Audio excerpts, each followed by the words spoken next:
What's up, guys? Kevin from the KO Sports Corners. It is football in Florida.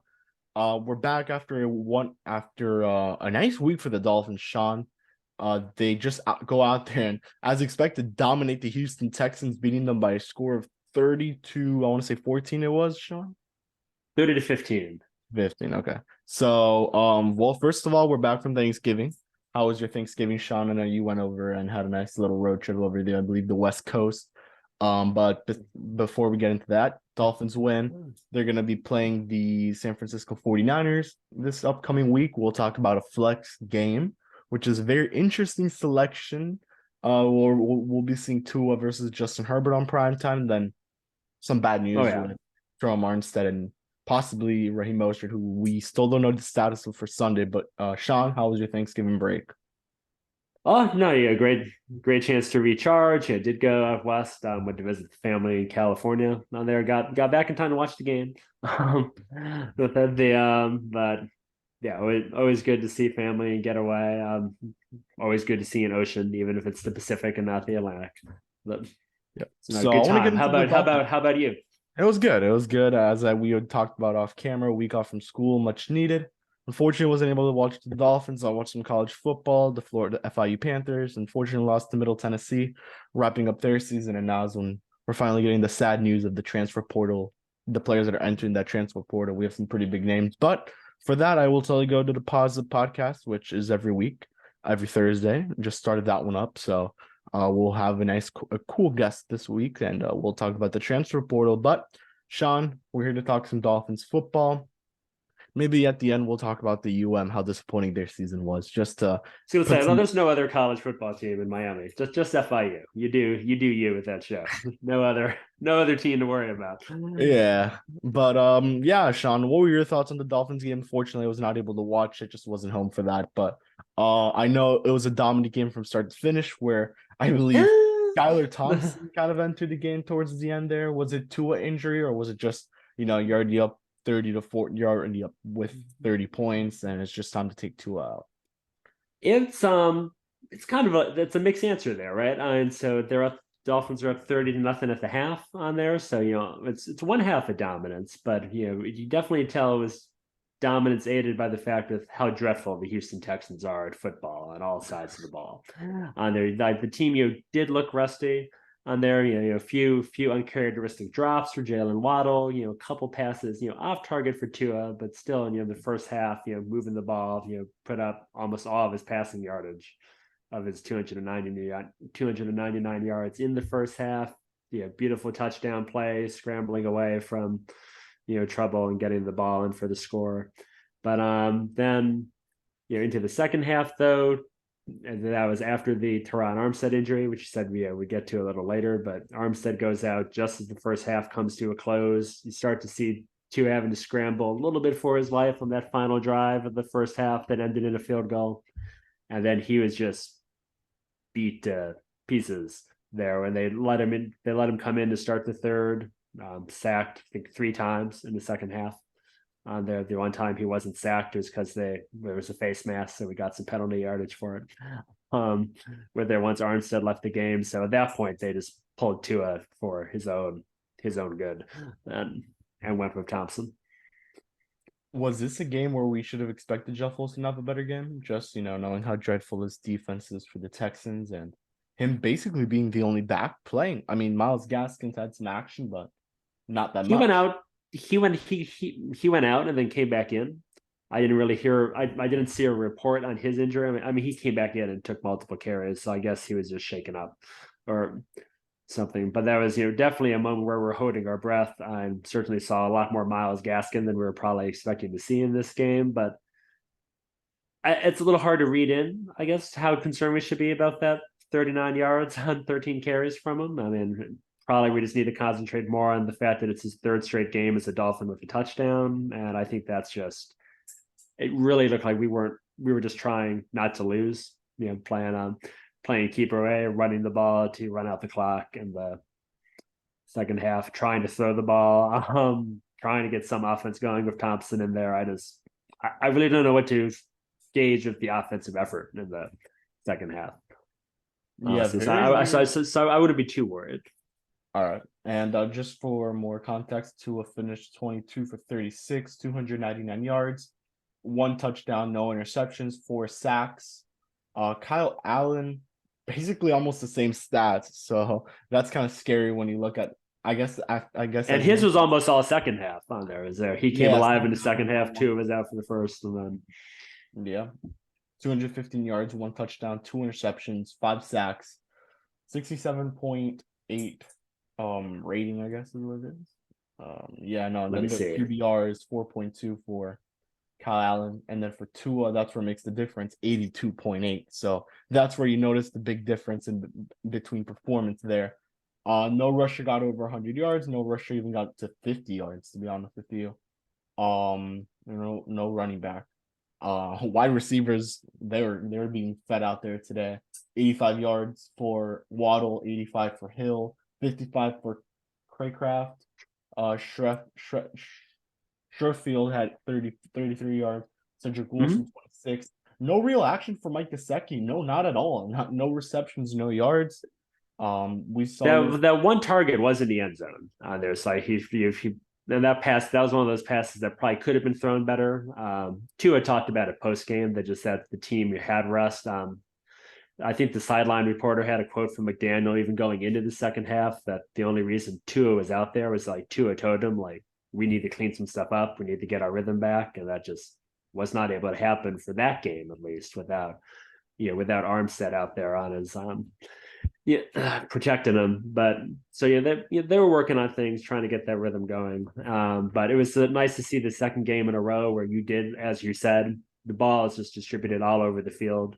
Earlier in the season, when we'd see these 150-yard games from Hill and Waddle, a handful of yards, behind him. Again, it looks like 1, 2, 3, 4, 5, 6, like another. It says another game where 8 different receivers caught a ball. So I'm kind of liking that version of Tua. You're distributing the ball, you're getting all the weapons involved. Yep. And then one of the touchdowns was Xavier Howard. I believe that was a tackle by Eric Rowe, which Xavier and Howard recovered the fumble. You could correct me. Yeah, and he almost had a pick too. And it's like definitely, it looks like if he may have been one of the players who benefited the most from the bye week. Just week chance to rest his injury. Thanksgiving break, good for the groin, I guess, and rehab that. And then Rest it up, and he seemed this could just be a little bit of Kyle Allen not being that great, but he was definitely getting to the ball, knocking down passes. Again, should have had a pick earlier. So it's a good showing by the defense in terms of making plays. Interceptions by Van Ginkel, and Veron McKinley. And I think that's pretty much all we could mention about the game. I think the one other thing that you had mentioned to me prior to starting was Teron Arms. Bradley Chubb, we got back a couple of times. I think this was our Played best. well. He made an impact. Got to the quarterback a couple of times. Had a strip that Houston ended up recovering. But look, this is definitely the best showing yet. That's why we traded for this guy. So we have this weapon out there in December. And they'll definitely need him for San Francisco and what's to come, but we'll get into that soon. I want you kind of to highlight Teron Armstead's injury, what it means for the team, how long do you think he'll be out for, and then who they brought in to replace him. I believe they signed some offensive linemen, right? Oh, they did bring in a guy for depth, but I don't think they're I'll look it up. necessarily. You look that up for me. I don't As think you talk about Armstead, I'll look it up. Yeah. I don't think they're counting on that guy being their replacement. But yeah, Armstead goes out in the end of the second quarter. It's ruled a pectoral injury. It's a grade 2 injury, which is apparently a partial tear. There, Armstead had an injury like this a couple seasons back with the Saints, and I think he missed 5 games with it. They're saying that this is not as bad on there. Now, of course, that's what a coach of an NFL team would say. But they're saying at this point that it's not believed to be as serious, that 2 to 3 weeks is certainly on the table. And from what we've seen all season from him, toughing out a nagging Achilles, toughing out a turf toe injury, that, maybe that, I believe that this guy's pretty tough and can play through anything, but I think it'll be 3 weeks. I think we'll see him for the Buffalo game. It's so with that schedule coming up, we've got the 49ers where it's a non-conference game. We could if there's a game left on the schedule we can afford to lose, it's honestly that one. And then it'll certainly sting to not have him for any games during this stretch. But I think Buffalo would be the earliest we could hope to see him. And he's been And extremely good too this season. I mean, you noticed the oh, difference. worth every penny. The best free agent signing. Remember that Hill we traded for, and that's just and we talked about this on the podcast last week, just the transformative influence he's had on our offensive line. That's been such a problem, for seasons. Tua was not touched in the game until he left, and then Tua finished that game with 4 sacks on there. Those all happened after Armstead left. And it's a night and day difference. Now we've seen him miss 2 games this season, and it's not been pretty on there. Well, like 1.9 games this season. I think he left like 10 plays into the Jets game.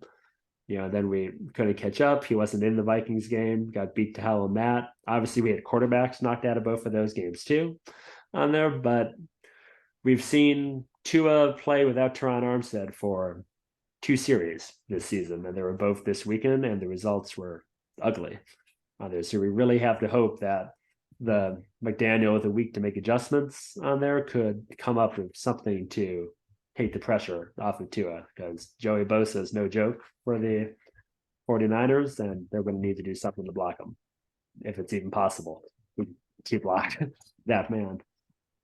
And as I keep looking for this signing, I know this happened this week, but I want to ask you about Raheem Mostert and his injury. And do you expect him back this week? Because he has been an integral part of this offense this season, at least, towards the end of what was the Chase Edmonds era. He really stepped up in that Detroit game. He was pretty damn good. And now, with the possibility of playing his former team, the San Francisco 49ers, this would be kind of a nice little revenge game for him, as well as Jeff Wilson, who will be there as well. As long as we get it from one of the running backs, right? The revenge game narrative. But I would hope he could play. It didn't seem I like found that. I found the signing. RJ Okay. McIntosh, who played college football at Miami. So that's the signing. Oh, it was a veteran defensive tackle. So that's one of the signings they made this past week. And I know they made one for Armstead. No, you're right. Yeah. So McIntosh was I thought he was a defensive tackle, but you're right. There's another lineman they signed for depth purposes. Well, we'll keep the look. The look will continue. Keep digging. It might be Ham or something. I'm gonna say it's Ham. See if that triggers anything. But sorry. So Mostert, I would hope he'd be back. I'd like to have both ex-Niners with the ex-Niners coach in this game, but I found it. You were almost there. Veteran Kendall Lamb. Okay. There it is. All right. All right. Controversy over Kendall Lamb signed to the Dolphins. Okay. To add some depth with Austin Jackson and Teron Armstead out. Well, Austin Jackson was back for what? Half a game. Half a game. Yeah. But I hope Mustert's back, and Wilson should be fine. And Wilson seems to have established himself as the one we'd miss more. But hopefully we can have both running backs back, because we'll need all the help we can get, particularly with the Niners defense. Yep. So I guess we could start previewing 49ers. They're actually having a pretty good season, Sean. They really bought into this season as well. Just seeing how the NFC's playing out. The Rams on a huge Super Bowl hangover. Those guys aren't looking too good in theirs. And them trading away picks is not looking good at all. Seattle's another team who's kind of in it. Arizona kind of just underperforming. So they find themselves at 7-4, the San Francisco 49ers. Miami, obviously 8-3. No playoff clinching scenario for the Dolphins this week, correct, Sean? No. We would probably be talking next week, I would assume, or the week. They can clinch their third consecutive winning season for the first time since 2003. We'd be able to say that. But there we go. Yeah, so we can clinch a over 500 record, but no playoff spot to lock up on the table just yet. Okay, so I guess we could highlight a little bit. Although Jacksonville tried to help us this weekend, I really like seeing that loss to the. That was nice. That was Ravens nice loss. Justin Tucker, man, couldn't get it there, but I'd love to throw some Tucker shade. but the man's a legend. Even legends can't necessarily make a 68-yard field goal. Yeah. All right. Some players to highlight. Jimmy Garoppolo, you were expecting him to be a backup, but Trey Lance got injured very early on in the year. I think first game of the season or second, injured. Some McCaffrey. Garoppolo's back. McCaffrey, he was traded midway through the season. Elijah Mitchell's out. Brandon Ayuk is the, I guess, main receiver. Debo was out a couple weeks. He came back very recently.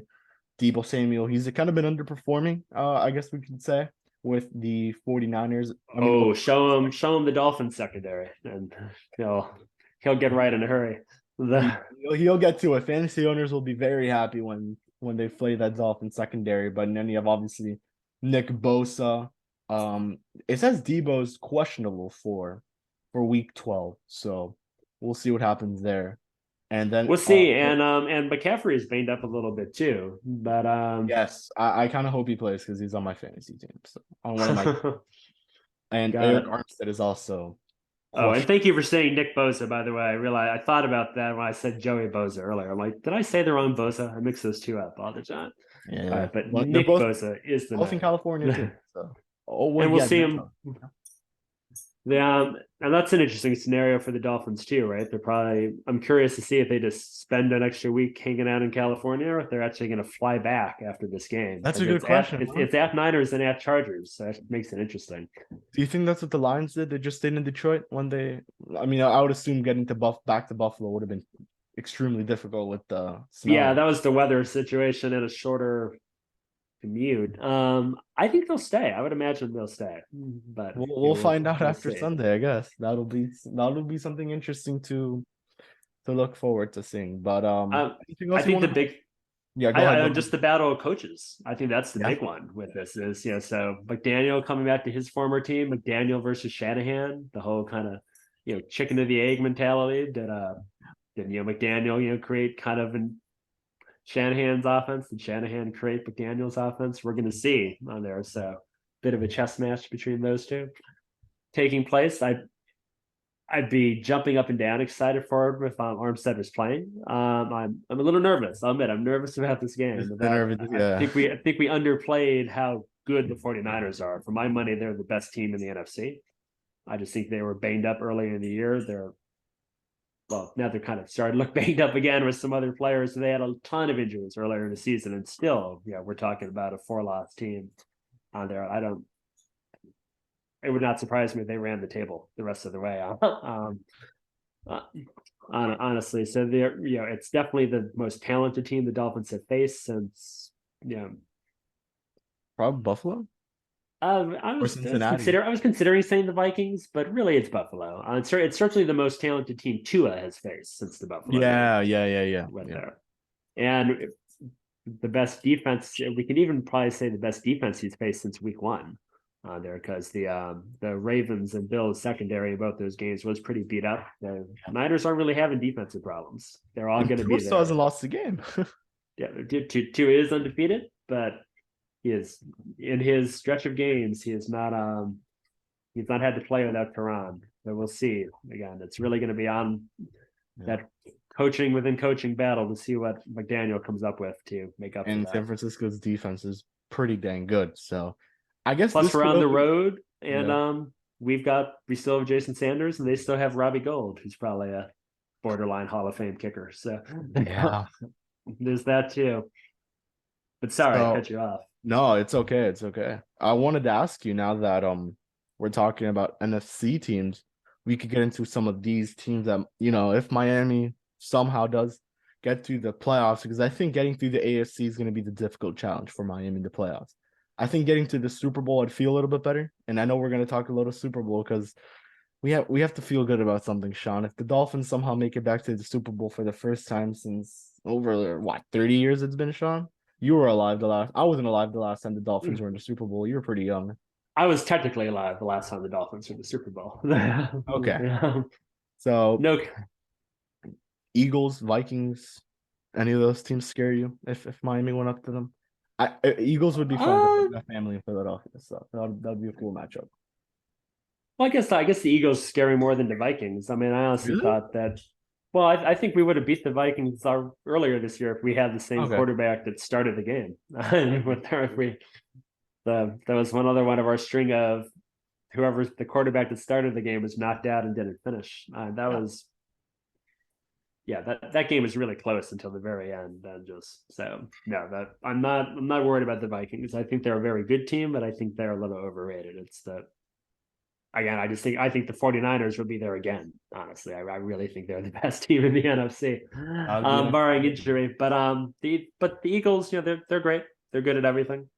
They're tripped up, thankfully, for the 72 Dolphins against the Redskins a couple weeks ago. But yeah, Eagles and 49ers, I think, are the teams to beat if we make it that far. But again, for Okay. me, I'll just be happy if we win a playoff game.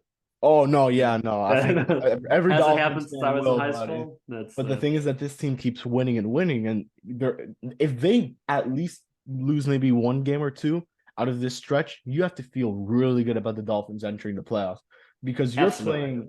you are playing some of the best teams in the NFL. You're playing Buffalo, you're playing now San Francisco.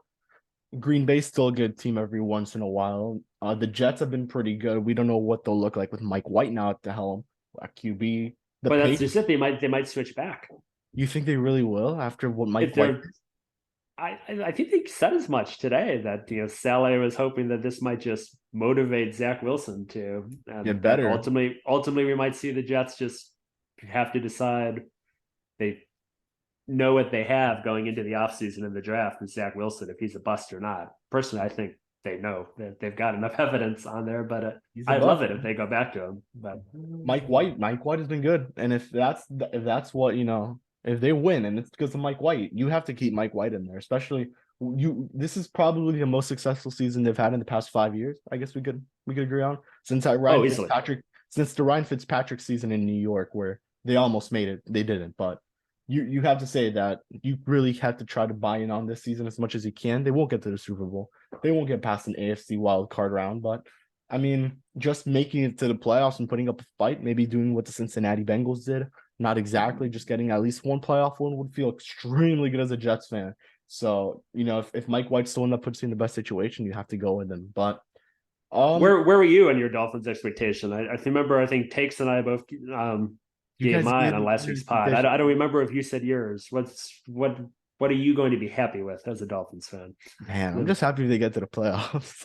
It's I've seen fair. you've seen a lot more Dolphins football than me. My latest memory of the playoffs were Matt Moore versus Ben Roethlisberger, Antonio Brown, and Le'Veon Bell, and that did not go well. But I expected a win, and my expectations were a lot higher. I thought Miami could have beat the Pittsburgh Steelers that year.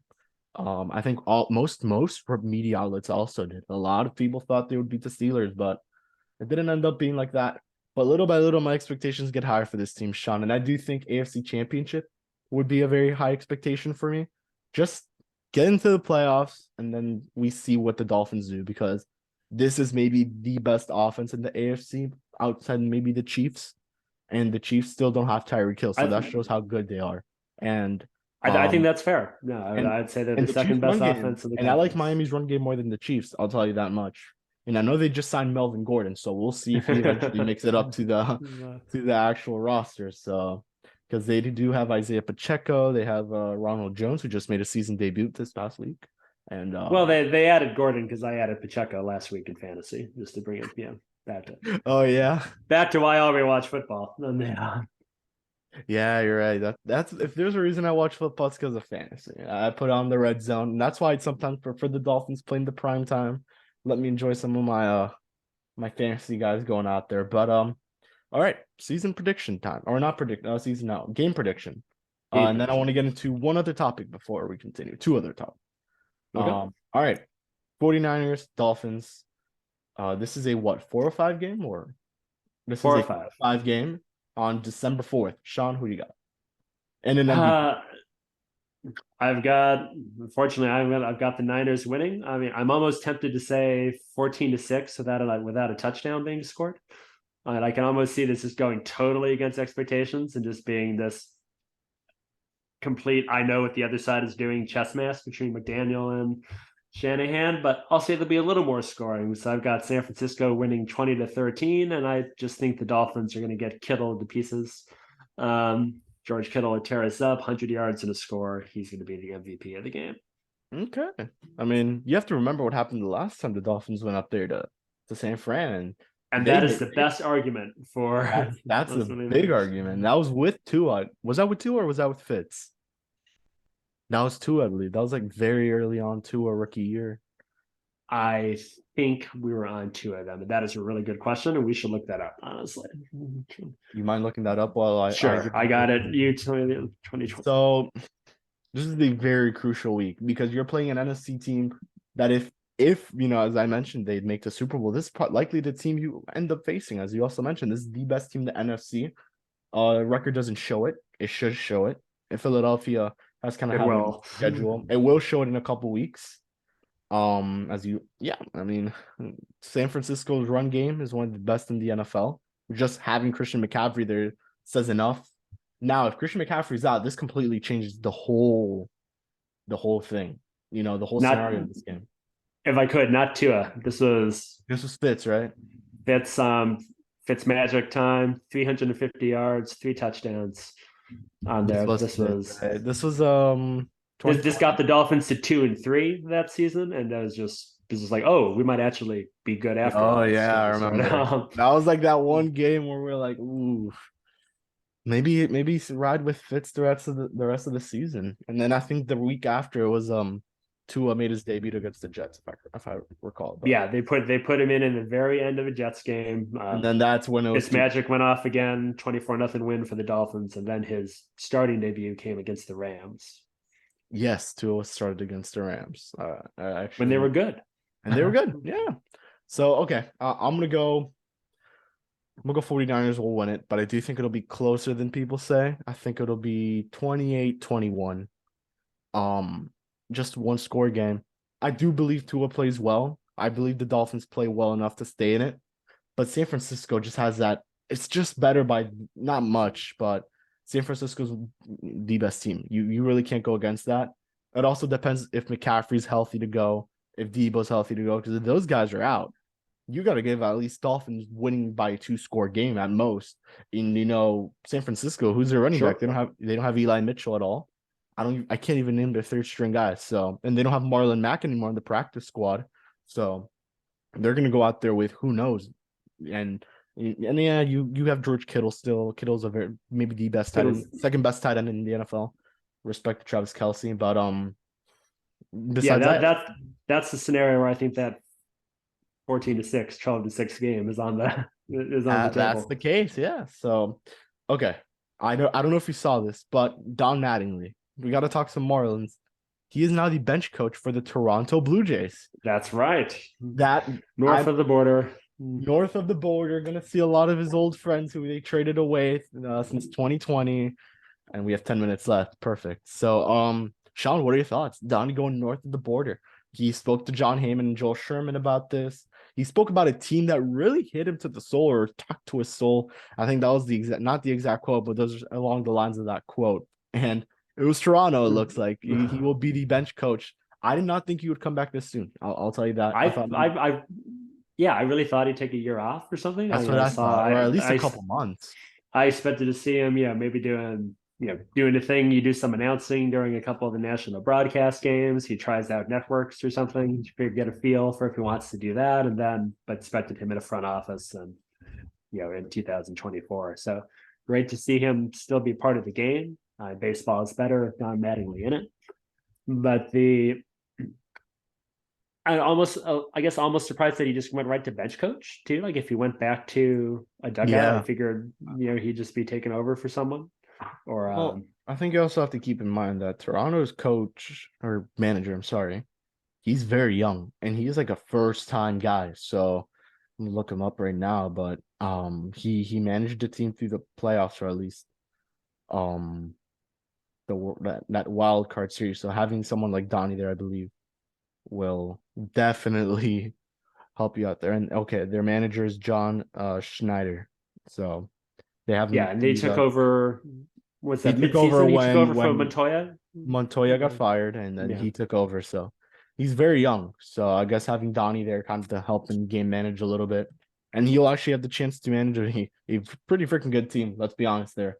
with plenty of ex Marlins, like you said, and we'll see one more. Maybe it'll be one more, right? If the maybe Pablo's the next one over there. Maybe it's Trevor Rogers. I don't know, Sean. We've been hearing a lot of Trevor Rogers getting traded, so I don't know. Little by little, I start to believe maybe he's the guy that's gone, and some maybe pitchers not at Pablo. Fedora, yes.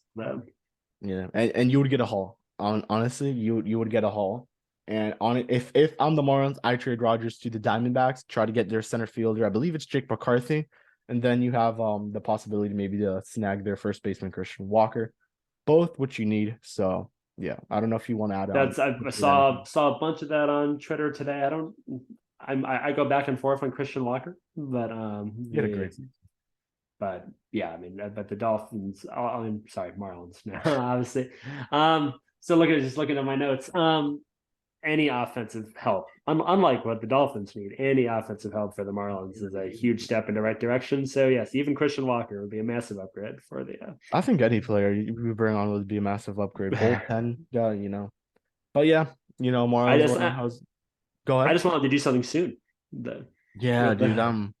It's killing us. No one filtered this week, probably with no news. Marlins Jeopardy, so we'll see. Maybe I get a win there, but we'll see. We'll see what happens. Rooting for you. Yeah, definitely. Isaac's not playing, so I have a chance.